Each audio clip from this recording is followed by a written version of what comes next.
Hello, my name is Andrew W.K., and when you think of the word victory, you think of glory and power and privilege and celebration and conquering and accomplishment and winning and doing all the right things. That's what this is. This is Victory Productions. Touching your mind when it's time to learn.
Who, me?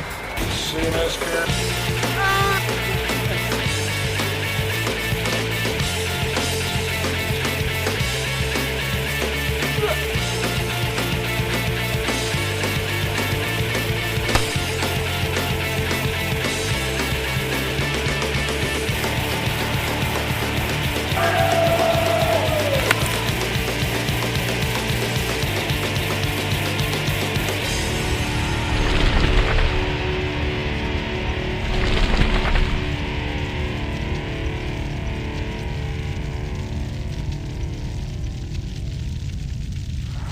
It's an early fall morning at Miguel's Pizza. Miguel's is the epicenter for all the climbers and their needs. Inside is Miguel Ventura, owner of Miguel's Pizza, hard at work making pizza dough for the evening rush. Behind the store, the tents are unzipping. The coffee is brewing and the plans for the day are beginning. Like a true sport climber at the Red, there is no rush to begin the day's action, as the crags are just a few miles away. The cars are loaded with climbers, backpacks, dogs, and gear as they begin to head out to the 9 different regions of the Red River Gorge for a day of unknown adventure.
back when we were here in the 80s, there was maybe 24, I mean, a big weekend is there'd be 24 climbers here. That was it. I mean, most of the time there was like maybe 12 people climbing in the gorge. And I call it the gorge, not the red. The red kind of sounds gay. I like the gorge.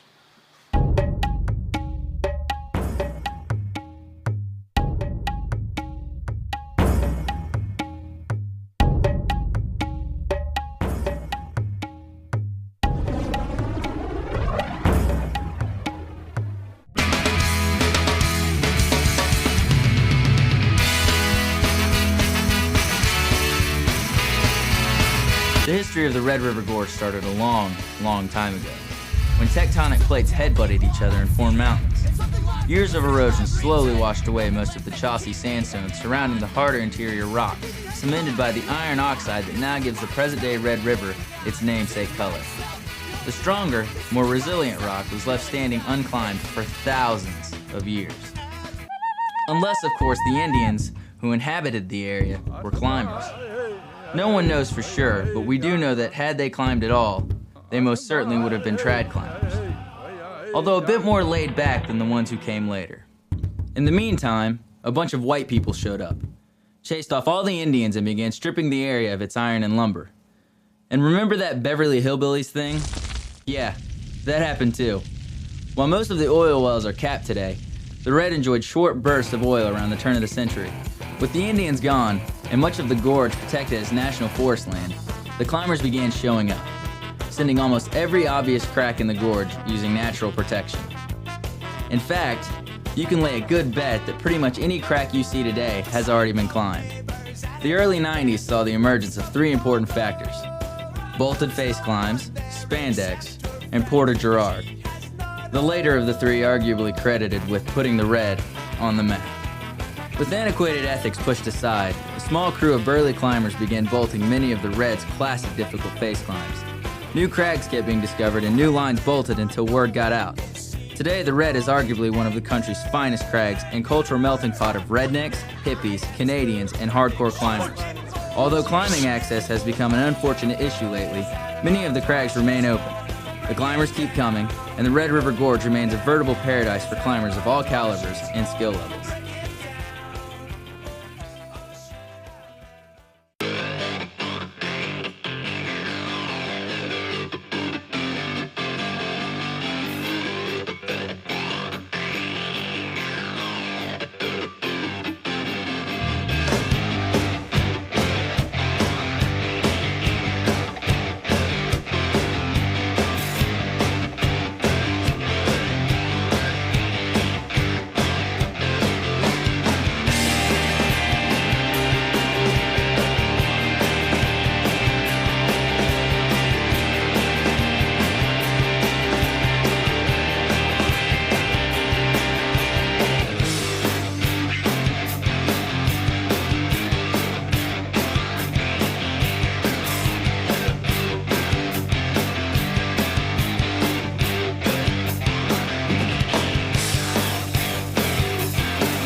for one thing. But he was always kind of like Saint Miguel. He didn't work as much as he does now. But he still complained about it. I've never remember. He used to advertise that he scooped ice cream, but I've never seen him scoop. I've never seen him scoop his thing. Never saw him scoop any ice cream at all. I've seen him complain about scooping ice cream because people would come in because he advertised ice cream, so people would He always complains about working. Thanks. No ice cream, Becky. They don't have any. Not till next year. People would say, Always. God, I'd like some ice cream. It's a hot summer day. And he'd say, I'm sorry, you may point and he may have like an ice cream bar that was 2 years old or something. But he complains about working a lot. I don't blame him though, he works a lot. Miguel's always been the man though.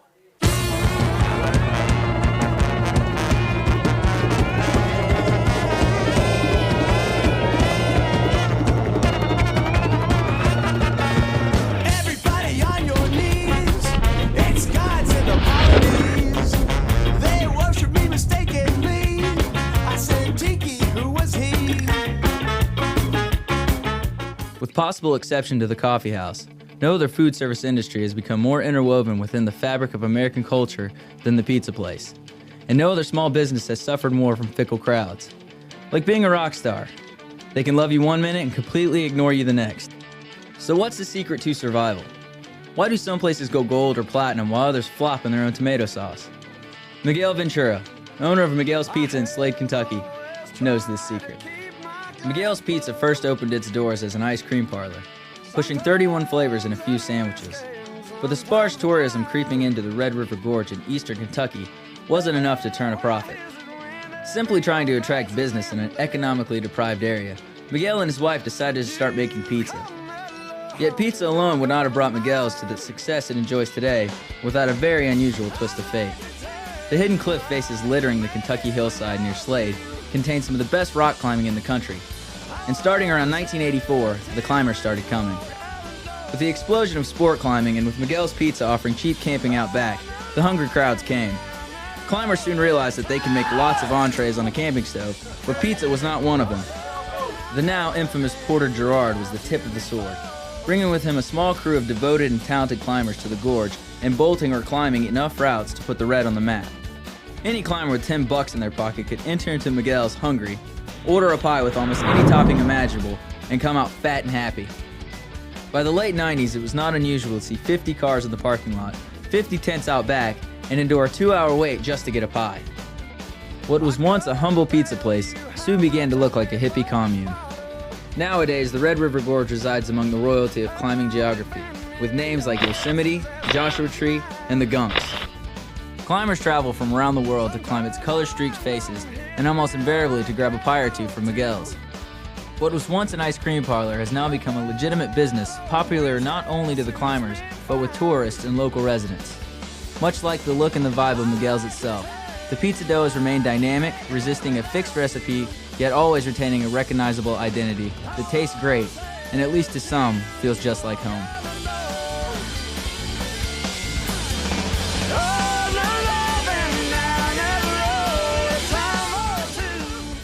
You better come down here and come down and eat my pizza and support me while I'm here. Otherwise, I'm going to be starving to death, and you'd be probably eating my goats.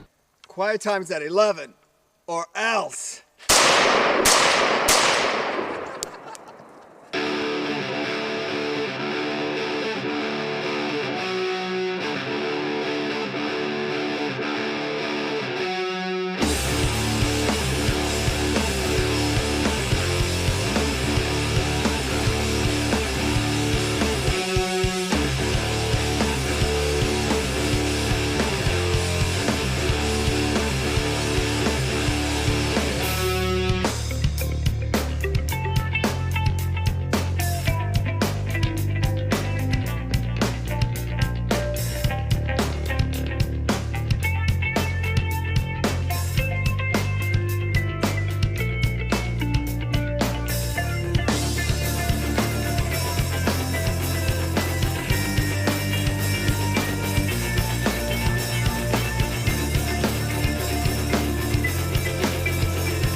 phone is that Who, me?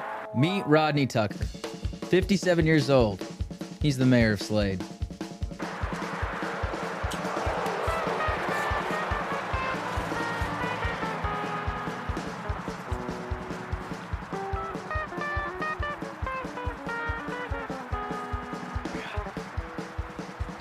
Now, how many years have you lived here in Slade? Shit, 47. All right, rock climbers again. Well, I got to say, brother, they would never climb the cliff like we can climb. I think they're pussies. I mean, I hate to say it, but Right on. say 1947. Hell, God damn it, I tried to get the country voted way in here. 2-1 against me. Hell, fuck. Wouldn't it be nice if I could walk up the street, say, for instance, and get a goddamn beer? Yeah. Here I got a hitchhike now, 18 miles out of the way to get a fucking beer. That's bullshit. And I tried to get it voted wet and get the country where we can smoke a joint or 2-1 against me. That's bullshit. Hey, Mayor, what kind of qualities do you look for in a woman? Who, me? Yeah.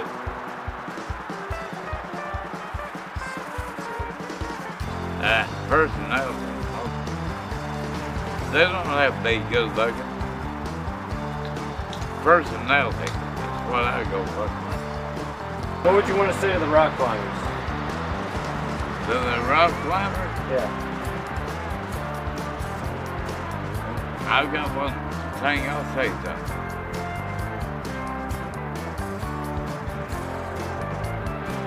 There's not enough rocks to climb in this country to get my rocks up. Yeah, man. I told you that, man. I'm the goddamn mayor. I told you that, man. That's all we need, ain't it?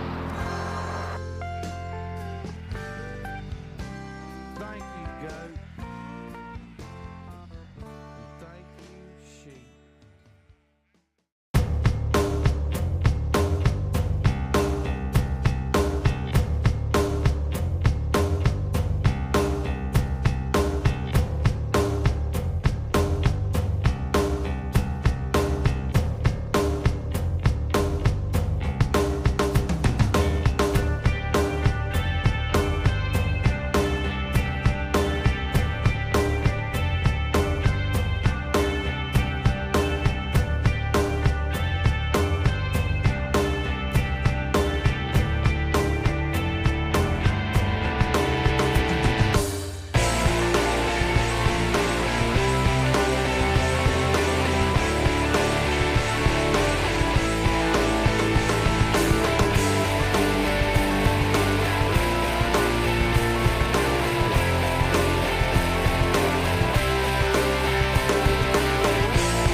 Get out!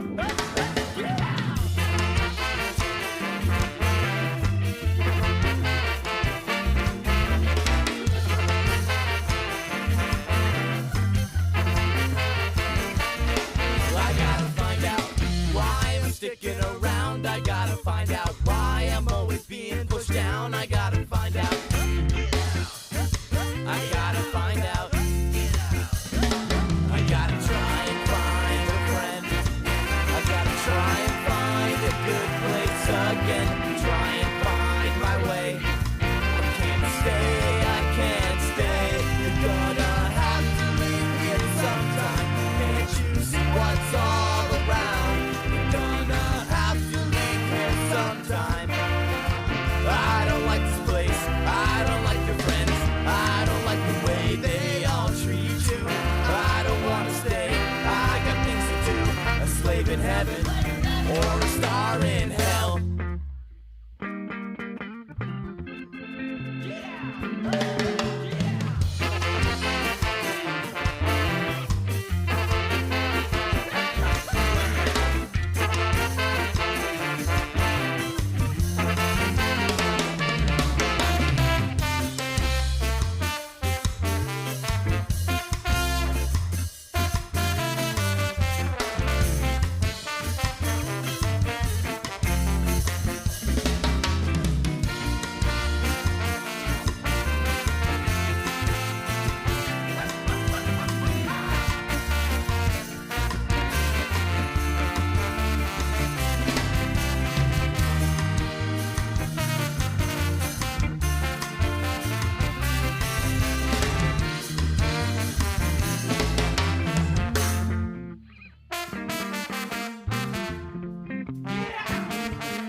I gotta find out why I'm sticking around. I gotta find out why I'm always being pushed down. I gotta find out.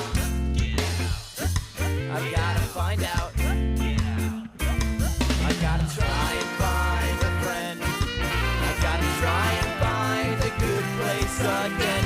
Try and find my way. I can't stay, I can't stay. They're gonna have to leave here sometime. Can't you see what's all around? You're gonna have to leave here sometime. I don't like this place. I don't like your friends. I don't like the way they all treat you.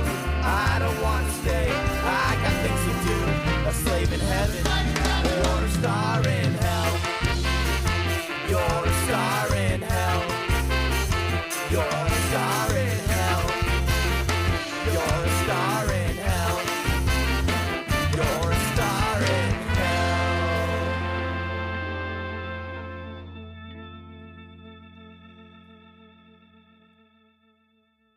What Porter was doing with the bolts and everything exactly. Well, when Porter first started showing up here, he kind of had money in his pocket. He was all pumped to bolt, and he started bolting and whatnot. And as most climbers realize on a climbing trip, after a while, money starts running low. And then he just started getting angle iron and cutting it up for the bolts, and then bed frames and whatever he could get that would make a bolt that would work, because he just wanted to get as much as he can and without the least amount of money. And I mean, he ate dinner at our house almost every night, and that's how he got most of what he did done. And a lot of it was by himself, like Christmas Eve down here, the whole month of December, you know, bolting in the snow. Porter put pocket wall up a lot. Yeah. There's always rumored that he put the pocket wall up so he could bring ladies there. He did. Got to definitely give credit to Tom Souders, Jeff Koenig, Greg Smith, Pearsall, Grant Stevens, all those guys. I mean, they were putting up, and they never really got any credit for it. They were putting up routes here in the early 80s that were as hard as anything that were going up in the country at the time.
comment on what? On what they're doing. What they're doing? It's dangerous. Come on, say something else. No, I don't know what to say.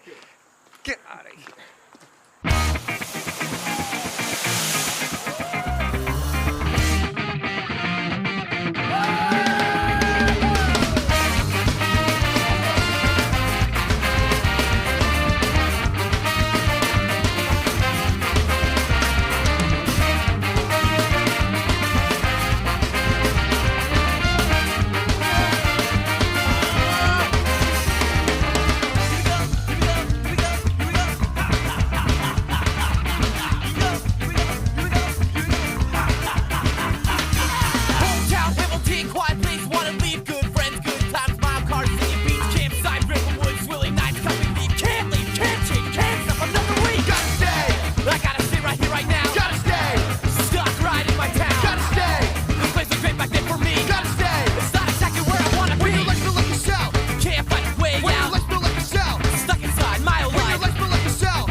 Meet Donnie.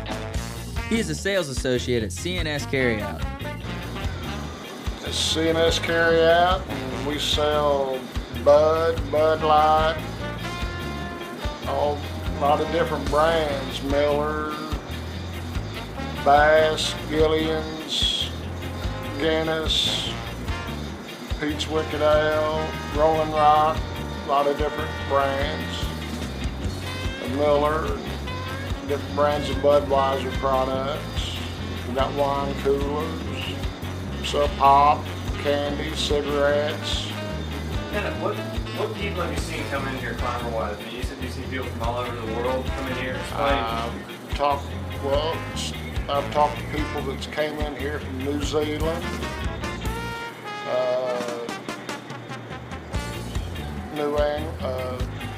Great Britain, France, Italy,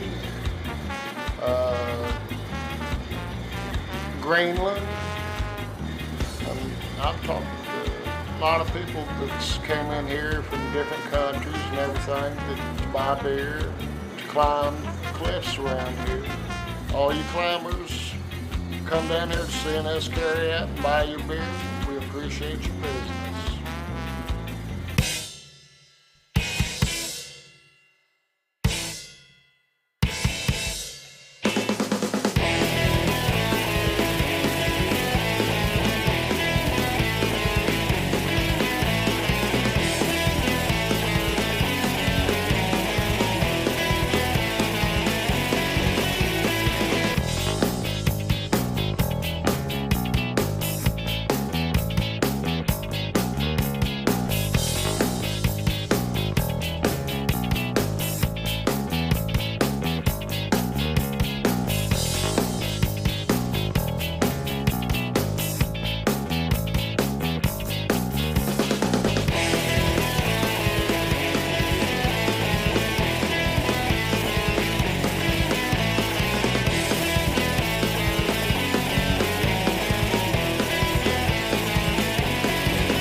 Yeah, this is one of the silliest things I've ever done.